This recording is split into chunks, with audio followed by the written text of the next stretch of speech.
यहाँ पे चाहे वो बीजेपी हो, चाहे कांग्रेस हो, चाहे हमारा क्षेत्र पार्टी हो, जेल कैम, आजसू, जेएमएम, सब रोटी सेक रहा है। सत्ता चाहिए, चेयर चाहिए, ये कुर्सी का खेला है। यहाँ पर झारखंड में सियासी खेला चल रहा है। ये गैर संवैधानिक तरीके से ये लैंड बैंक बनाया गया है। लेकिन यहाँ देखा जाता है कि कई बेटियां खेल के आते हैं और आज भी वो रेजाकुली कर रहे हैं। जहाँ पे बोलते हैं कि जहाँ खोदोगे वहां तुमको मिलेगा खनिज और संपदा, और आज ये स्थिति हो गया है कि आज यहाँ के युवाओं को खेलने के लिए सही से कोई सुविधा नहीं दिया जा रहा है। आज आदिवासी सिर्फ ठेका मजदूर बना हुआ है, सिर्फ कुली बना हुआ है, रेजा बना हुआ है, और सिर्फ घर में दूसरों के घरों में जूठा बर्तन मांजने का काम कर रहे हैं। जोहार झारखंड। अभी हम सीताराम डेरा में मौजूद हैं और जैसा कि आपको पता होगा, अभी झारखंड राज्य के 25 साल पूरे हुए हैं। जो भी क्रांतिकारी लोग या फिर सामाजिक कार्यकर्ता या फिर जो इसके बारे में उन्होंने बलिदान दिया या फिर जो उसके बारे में सोचते हैं, उनसे इसके बारे में बात करेंगे और अध्ययन करेंगे। इसी कड़ी में हमारे साथ दिनकर कश्यप जी हैं, बिरसा सेना के अध्यक्ष और बहुत ही जाने माने सामाजिक कार्यकर्ता और आंदोलनकारी भी हैं। इनसे बात करेंगे और दो टूक चर्चा करेंगे। सबसे पहले इनका स्वागत करते हैं। आपका स्वागत है जी, बहुत बहुत धन्यवाद, और सभी को जोहार और जय आदिवासी। और ये 25 साल पूरे हो गए इस झारखंड राज्य के, और धरती आबा बिरसा मुंडा के इस धरती पे आज ये 25 साल पूरा हो जाना, ये बहुत बड़ी बात है। तो सभी को मैं बधाई भी देना चाहूंगा। अभी मेरा पहला सवाल ये है कि आपको क्या लगता है कि खेल से लेकर खनिज से लेकर और मूलभूत सुविधाएं दी है कि नहीं झारखंड सरकार ने? देखिए, पहला चीज तो है कि जो खेल से संबंधित बात किया जा रहा है, ठीक है, यहाँ पे जितने भी आप देखिएगा कि जितने भी अच्छे अच्छे खेल के प्रति और प्रतिभाशाली लोग हैं, वो खेल के तो आते हैं, लेकिन उनको वो सुख सुविधा नहीं दिया जाता है। वो सिर्फ अभी दिखा दिया जाता है, ये बड़ा बड़ा प्रोग्राम करके और ये बड़े बड़े आतिशबाजी करके। तो हम इसको नहीं मानेंगे।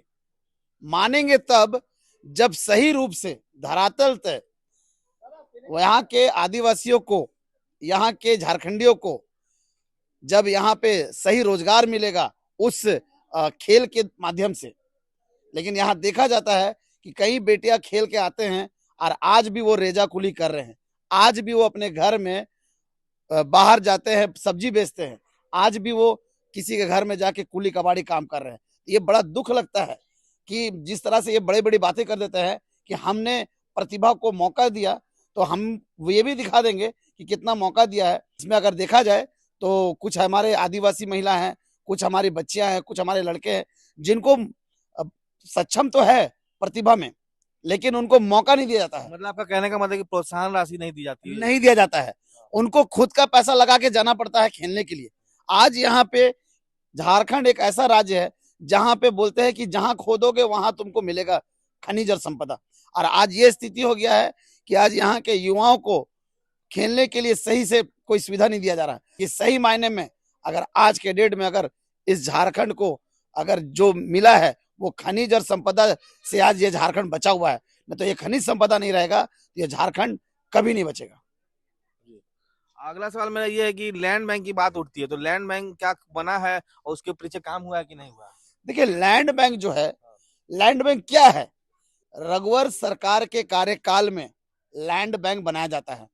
1 रुपया में रजिस्ट्री किया जा रहा था।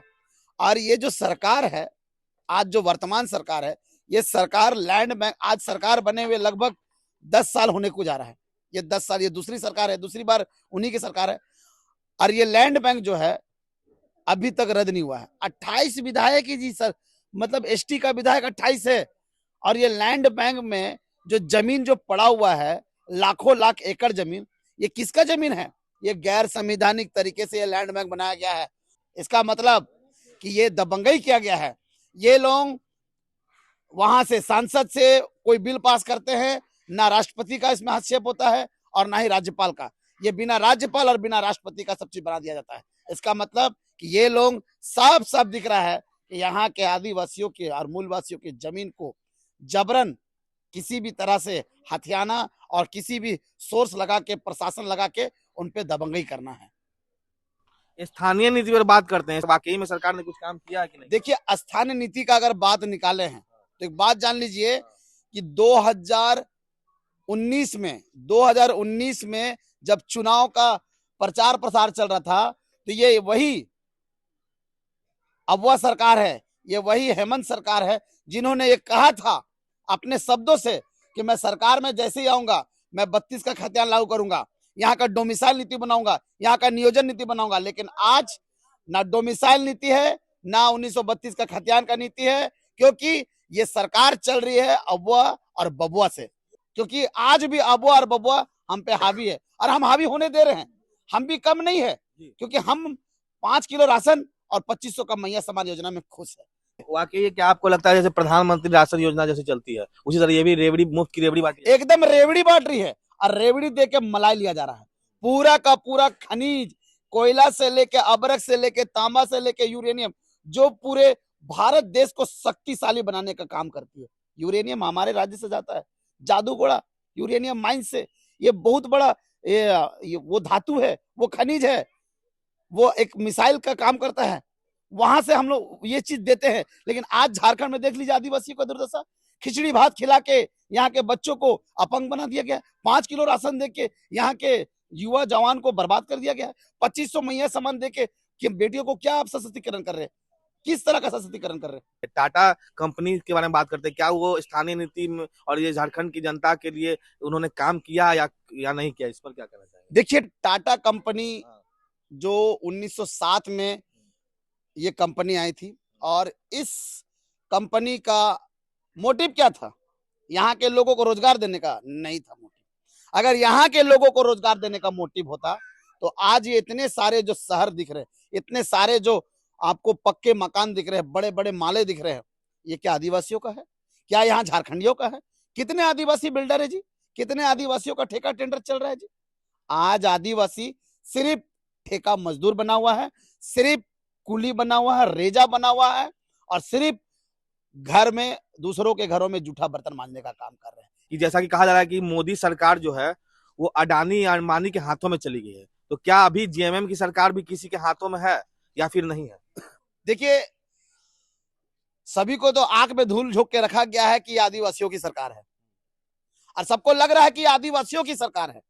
हमारा 28 विधायक है, नो डाउट 28 रिजर्व सीट है हमारा खुद का, और ये 28 विधायक जो है सिर्फ यहाँ के सुख सुविधा को लेने के लिए बैठे हुए हैं। और आज जो अडानी अंबानी, चाहे वो मोदी हो चाहे वो बीजेपी सरकार हो, कोई गारंटी नहीं है।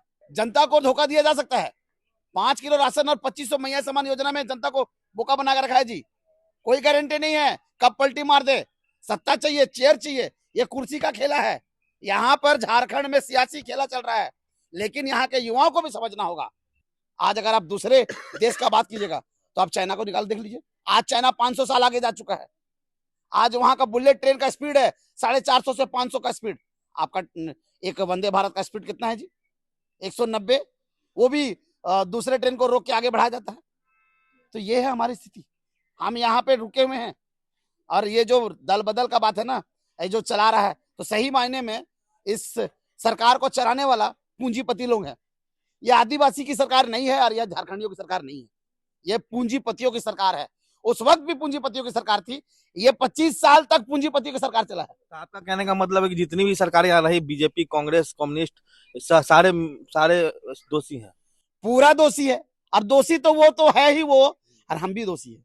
हम भी दोषी है क्योंकि हमने कभी विरोध नहीं किया। हम खाली विरोध करते कि हमको 5 किलो राशन नहीं मिला बाबू, हमको मंगा दो, खाली इसी का विरोध करेंगे। बाबू 2500 मैया समान योजना नहीं आ रहा है, देखो ना हम लोग को ऑनलाइन नहीं हो रहा है, इसका विरोध चल रहा है। अब वो आवाज नहीं मिल रहा है, इसका विरोध चल रहा है। लेकिन यहाँ का खनिज संपदा, यहाँ का जो लोग बाहर पलायन कर रहे हैं, जो लोग यहाँ पे शिक्षा का मजाक बना दिए हैं, इस पे कभी बहस नहीं होगा। क्योंकि उनको पता है कि यहाँ पे लड़वा दो, फूट डालो, राज करो। आज यहाँ पे चाहे वो बीजेपी हो, चाहे कांग्रेस हो, चाहे हमारा क्षेत्र पार्टी हो, जेल कैम, आजसू, जेएमएम, सब रोटी सेक रहा है। जनता को आंख में धूल झोंक के रोटी सेका जा रहा है और कुछ नहीं। 3 बिंदु है। एक है कि जितने भी टेम्पररी सहायक जितने भी हैं यहाँ पे काम कर रहे हैं उनको परमानेंट करने की बात है। दूसरा डोमिसाइल नीति है और तीसरा है कि नौकरी, जितनी सरकारी नौकरियां हैं या फिर प्राइवेट नौकरियों में स्टेट गवर्नमेंट को की क्या सहायता या सरोकार है, इस पर बात करते हैं। तीनों बिंदु पर क्या है? देखिए, अभी कंपनियों की जो बात हुई थी, कंपनी में भी आरक्षण का बात हुआ था, 75% वो कहीं भी लागू नहीं हो रहा है। खाली बोल दिया गया। क्या सरकार ने कुछ हिसाब लिया कि भैया तुम यहाँ के 75% लोगों को, और 75% कौन है सरकार ये डिफाइन कर सकता है? आपका डोमिसाइल नीति नहीं है, आपका स्थानीय नीति नहीं है, आप किस आधार पर 75% का नौकरी का बात कर रहे हैं यहाँ के लोगों के लिए? हाँ, जो मैट्रिक दिया है, जो जन्म ले लिया, वो यहाँ का स्थान नीति हो गया। ये चल रहा है अभी भी। रघुवर दास का जो 1985 का जो स्थान नीति था, वो अभी तक रद्द नहीं हुआ है। क्यों नहीं रद्द हुआ है? जब बिहार राज्य अलग हुआ, जब बिहार राज्य से झारखंड अलग हुआ, और बिहार खुद 1932 का खतियान पे चल रहा है, बिहार का डोमिसाइल है 1932 है, तो झारखंड क्यों नहीं चल रहा जी? और हमारा झारखंड तो 1908 में बना जी। सीएनटी, छोटा नागपुर टेडेसी एक्ट, धरती आबा बिरसा मुंडा के तर्ज पे बना है। तो हमारा झारखंड तो बहुत पहले मिल चुका था। हम तो 32 का बात नहीं करेंगे, हम 1908 का बात करेंगे। मूलवासियों को नौकरी से, स्टेट गवर्नमेंट में नौकरी क्यों नहीं मिल रही? अरे नौकरी कहाँ से मिलेगा जी? हाँ, इच्छा होगा तब ना देने का, और हम लोगों का भी इच्छा होगा लड़ने का तब ना। नहीं है। कैसे नहीं वैकेंसी है? सब वैकेंसी है। वैकेंसी दे नहीं रही सरकार, ऐसी बात है। सरकार वैकेंसी निकाल नहीं, वैकेंसी नहीं देने का कारण क्या है? सरकार बोलती है मेरे पास फंड नहीं है। तो भैया इतना जो खनिज निकल रहा है, वो पैसा कहाँ जा रहा है? हाँ, आपको लैंड रेवेन्यू मिल रहा है, उसका पैसा कहाँ जा रहा है? हाँ, सरकार से आपको क्या बोलते हैं, आदिवासियों का जो फंड आ रहा है, वो पैसा कहाँ जा रहा है? सब ट्राइबल जो आपका अमाउंट है, वो पैसा कहाँ चला गया आपका? हाँ, आप आदिवासियों का विकास कहाँ कर रहे हैं? आज भी सुदूर इलाका में देख लीजिए, वहां के बच्चे पढ़ने के लिए बहुत इच्छुक है, लेकिन वहां तक शिक्षा नहीं पहुंच रहा। क्यों? आज वहां के बच्चे लोग चाहते हैं कि डॉक्टर बने, इंजीनियर बने। हाँ, आज इनके बच्चे पढ़ेंगे अच्छे अच्छे स्कूलों में, इनके बच्चों का भविष्य बन के तैयार है। स्थानीयकरण जो परमानेंट करना, नौकरी टेम्पररी नौकरी परमानेंट भी नहीं किया जा रहा सरकार द्वारा, इस पर क्या कहेंगे? देखिए, ये भी बहुत बड़ा मुद्दा है। जो स्थानीय लोगों को जो सहायक पुलिस में रखा गया था, और जो लोग को नौकरी, ये पॉलिसी जो था आपका, हम इस पे कुछ बहस नहीं करना चाहेंगे, क्योंकि देखिए ये सरकार का काम है, ठीक है। हमारे लोग बेवकूफ है, हमारे लोग इन लोग के झांसा में भी आ जाते हैं 2 साल 1 साल का नौकरी करने के लिए, 2 साल का नौकरी करने के लिए। और एक चीज जान लीजिए कि हम ऐसे पॉलिसी में फंसते क्यों हैं? हम ऐसे पॉलिसी में, अग्निवीर क्या था? आखिर पॉलिसी में फंसाया ना। आप क्यों फंसे? आप नहीं भरते, आपको भरना ही नहीं चाहिए था। आपको पता होना चाहिए कि कल के दिनों में हो सके मेरे साथ इस तरह का घटना घट सकता है, या हमको निकाला जा सकता है, तो आप जानबूझ के कुआं में कूदने की, आप खाई में कूदे। आपको किसी ने खाई में नहीं कूदवाया है, आपको किसी ने जबरदस्ती नहीं ढकेला है। जब वो निकला तो आपको पढ़ा, आप तो ऐसा नहीं पढ़े होंगे, है ना? तो हम इस पे बहस नहीं करना चाहेंगे, क्योंकि ये अब उनका पॉलिसी है, हम इसमें नहीं बोलना चाहेंगे। हाँ, हम इसमें जरूर बोलेंगे कि भाई अगर ठीक है, आप लोग को लगता है कि ये गलत है, तो आप विरोध कीजिए, लेकिन हाँ, आप खुद गड्ढा में कूदे हैं तो उसका विरोध भी करना हमको लगता है कि उचित नहीं होगा। एक स्लोगन यहाँ बोला जाता है, गाछ माछ और चास की बात होती है, तो स्वास्थ्य और शिक्षा पर अगर बात करते हैं, तो स्वास्थ्य और शिक्षा पर यहाँ क्या स्थिति है? स्वास्थ्य का भी हालत खराब है, हाँ। शिक्षा का भी हालत खराब है बहुत। मेरा कहना है कि शिक्षा और स्वास्थ्य दोनों को एक समान देखा जाए। अगर आप सरकार, मूलभूत चीज है, अगर आप कोई सरकारी पद में हो, चाहे विधायक हो, चाहे मंत्री हो, चाहे वो दरोगा क्यों ना हो, अगर एक गरीब जनता सरकारी अस्पताल में इलाज कर रहा है, तो इलाज विधायक को भी वही करना चाहिए। अगर एक गरीब का बच्चा, एक आदिवासी गरीब का बच्चा अगर सरकारी स्कूल पढ़ रहा है, तो वहां पे वो अधिकारी का बच्चा भी पढ़ना चाहिए। आपको सरकारी नौकरी चाहिए, तो सरकारी पढ़ाई क्यों नहीं कर रहे? आप सरकारी इलाज क्यों नहीं कर रहे? आपका सरकारी इलाज दिल्ली में होगा, बाहर में होगा, और यहाँ के गरीब जनता कहाँ जाएंगे? जिन्होंने अपना जीवन दे दिया, अपना खेत खलिहान दे दिया, आज उन्हीं के खेत खलिहानों से आप खनिज संपदा निकाल के लेके जा रहे हो, और आज आपको इलाज के लिए करोड़ों अरबों रुपया खर्चा कर रहे हो अपने परिवार के लिए। तो ये क्या परिवार नहीं है? ये झारखंडी समाज जो आपका जो लोग है, ये लोग आपका परिवार नहीं है। इसका मतलब कि झारखंड में आदिवासी मूलवासी सिर्फ वोटर है, इसको समझना होगा। आखिरी सवाल, मूल निवासी और स्थानीय निवासी आप यहाँ किसको मानते हैं? देखिए, मूल निवासी और स्थानीय निवासी कोई नहीं होता है, स्थानीय निवासी कोई नहीं, ठीक है। स्थानीय निवासी और मूल निवासी का बात नहीं करेंगे, हम यहाँ झारखंडियत की बात करेंगे। जो झारखंड के लिए लड़ा है, जो झारखंड के माटी के लिए लड़ा है, जिन्होंने झारखंड को संजोने के लिए अपना खून, अपना पसीना, अपनी आहुति दी है, हम उनको झारखंडी मानेंगे, हम झारखंडियत की बात करेंगे, सीधा सा बात है। तो जैसा कि इनका कहना है आखिर में कि झारखंड की जो बात करेगा, झारखंड की अस्मिता की बात करेगा, एकता की बात करेगा, वो झारखंड का मूल निवासी है और साथ में स्थानीय निवासी है। साथ में इनका ये कहना है कि शिक्षा और स्वास्थ्य के लिए सरकार ने काम तो किया पर पूर्ण रूप से अच्छे से काम नहीं किया। और साथ में इनका ये भी कहना है जितने भी लॉज बने हैं, जैसे स्थानीय नीति बनी है, लैंड बैंक की बात होती है जो रघुवर सरकार के समय से चालू है, उस पर भी काम नहीं हुआ। तो अभी किसी भी सरकार ने 25 साल में ऐसा कोई काम नहीं किया जिसे कहा जाए कि झारखंड स्टेट एक सफल स्टेट या उदाहरण के तौर पर जिसको कहा जा सके उस तरह का स्टेट बना है। तो अभी इसमें बहुत काम करने की जरूरत है, जैसा इनका मानना है। तो इस तरह राजनीतिक और वैचारिक के साथ साथ सामाजिक मुद्दे में जुड़े रहने के लिए आप देखते रहे विमर्श न्यूज। इन्होंने अपनी बातें बहुत डोर टू तरीके से रखी, इसके लिए दिनकर कश्यप जी का धन्यवाद। तब तक के लिए मैं आकाश, विमर्श न्यूज के लिए धन्यवाद।